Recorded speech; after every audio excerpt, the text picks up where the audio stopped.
할렐루야. 성경 통독 164일째입니다. 오늘은 이사야 5장에서 8장까지 살펴보도록 하겠습니다. 이사야서는 1장에서 5장까지 하나님의 말씀이 직접 화법으로 표현되어져 있습니다. 운문체로 표현되어 첫 번째 표현되어 있기 때문에 이사야의 서론이다 이렇게 이해하면 좋겠습니다.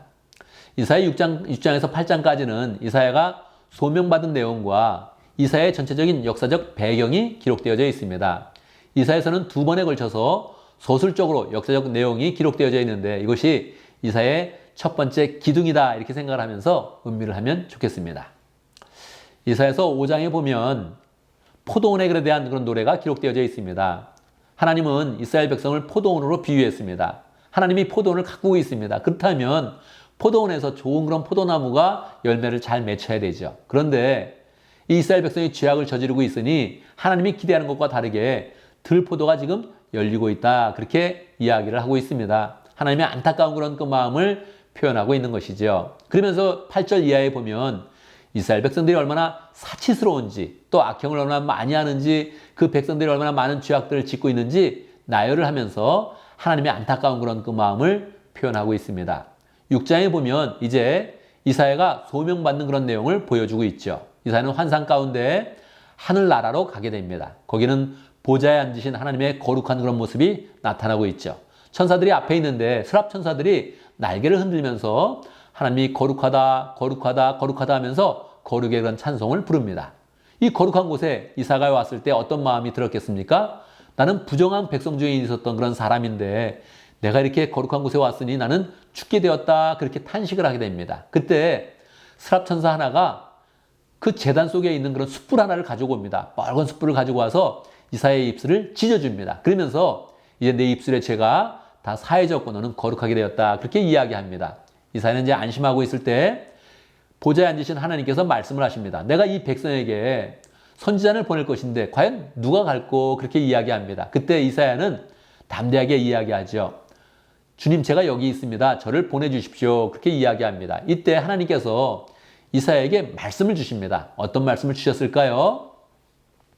너는 이 백성에 가서 말하는데 그들이 듣기는 들어도 듣지 못하고 보기는 보아도 보지 못할 것이라고 선언해라. 그렇게 말씀하십니다.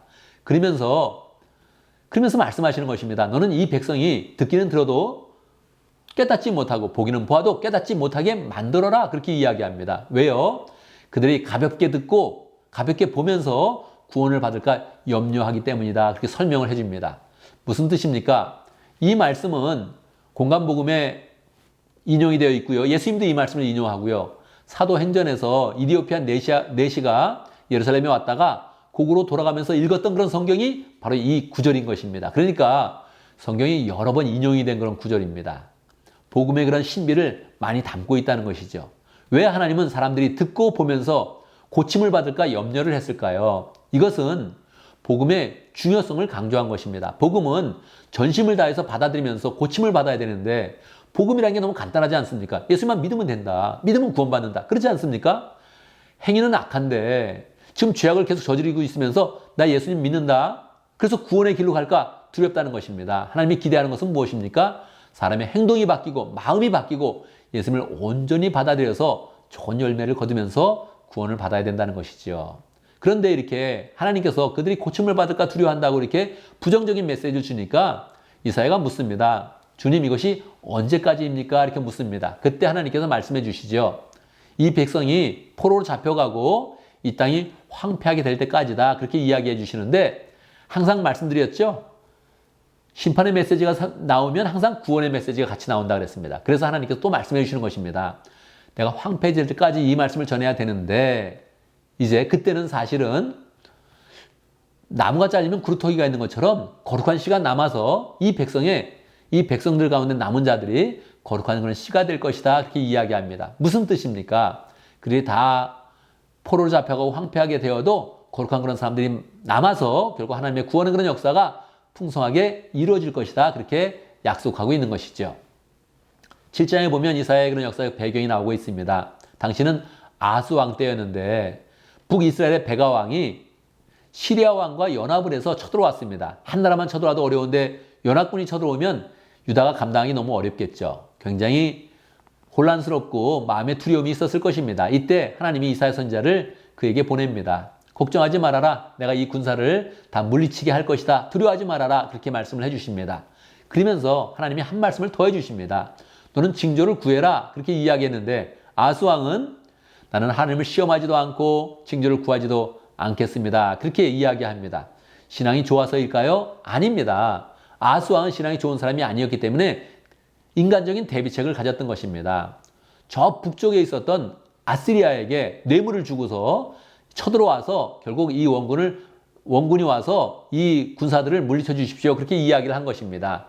인간적인 방법을 사용하는 것이죠. 그래서 이사야는 책망을 하면서 이야기합니다. 징조를 구했어야 된다. 이렇게 이야기하면서 하나님의 말씀을 선포해 줍니다. 어떤 말씀일까요? 처녀가 잉태하여 아들을 낳을 것인데 그 이름을 임마누엘이라 하리라. 이렇게 약속을 주십니다. 결국 무엇입니까?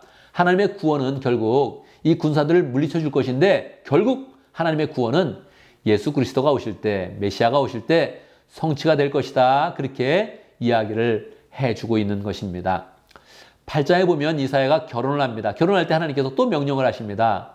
네가 결혼해서 아기를 낳을 것인데 그 아들의 이름을 마알살렐 하스바스라고 지어라. 그렇게 이름을 지어줍니다. 근데 그 이름의 뜻은 무엇이냐면 이런 뜻을 담고 있습니다. 4절이죠.